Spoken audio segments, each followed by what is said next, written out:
Once there were more than 200 homes scattered under these trees. Now they have indeed dwindled to a precious few, about a dozen really, filled with people who decided that the city of Dallas had pushed them around enough. They live in the shadow of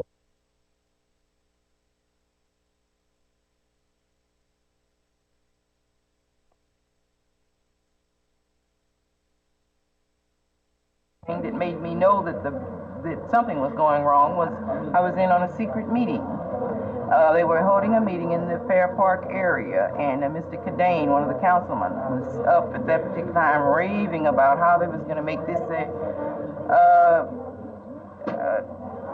showplace of America, I think was his exact words. The expansion was first explained in general terms, then to provide parking for the Cowboys, parking which became largely unnecessary when the team built its new stadium in Irving. But since the expansion was announced, the homeowners who decided to stay have been riding something akin to the park's roller coaster across the street, never quite sure of where they'd wake up the next day and where they'd go if they were eventually forced to move. One reason why we decided to stay was because, in the first place, they weren't offering us anything, and we didn't have no money to go anywhere, so that we had to stay here. You can think about doing something, but if you don't have no money to do it with, well then you soon forget about it. They would come out and offer you these pitiful prices, and in my particular case, the first price that they offered me was less than what I paid for it. They offered me, I think, $4,500, and they kind of said, well, you know, you take that, and that's all you're going to get. And it was this sort of thing that just kind of made me boil inside. This kind of money wasn't enough for the residents to adequately relocate somewhere else.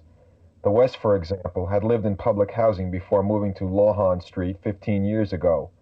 Mr. West built the front porch, added on 2 rooms, and filled in the backyard. How does the city go about appraising Fair Park property? Well, the city usually hire an independent appraisal. However, in most cases, they use the same appraisal over and over again. And this particular firm or individual will go out and find the lowest prices in the area and group these prices together, thereby coming up with a very low average. And they call this fair market value.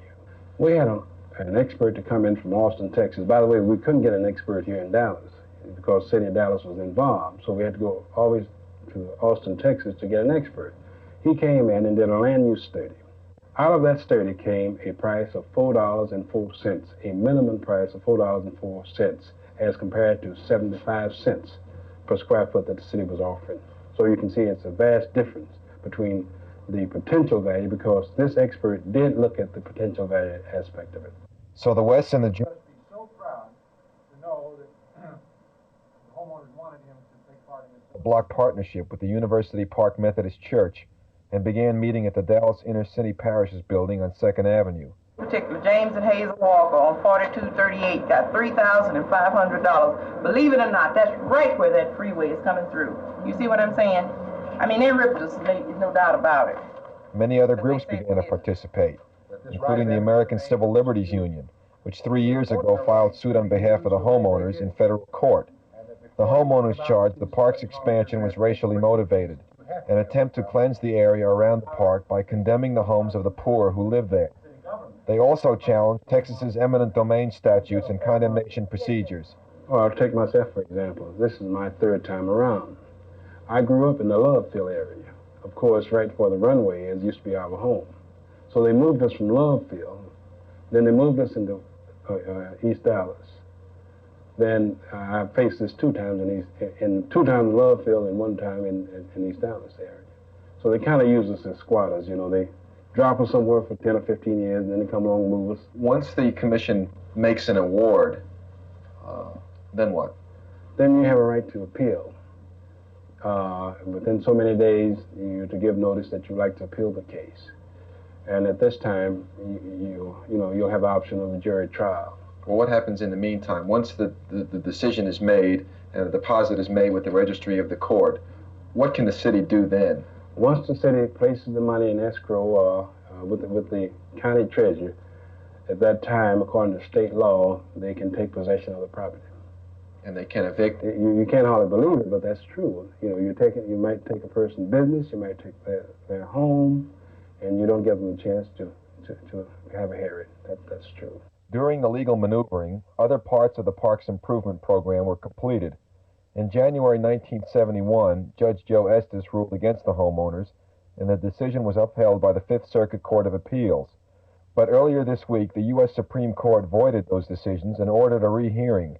The Supreme Court based its order on 3 of its recent decisions, one of which said that civil rights statutes apply to property rights as well as personal rights, meaning the lower court should have considered the question of whether the condemnation proceedings were racially motivated.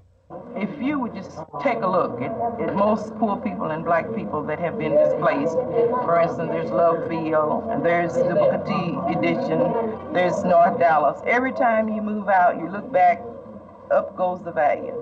So you wonder, I mean, sometime in your life you wonder what's wrong, what's going on, you know, why doesn't it ever happen while I'm there? For the first time in 4.5 years, the sun was shining through the spreading elm tree that shelters the West's home.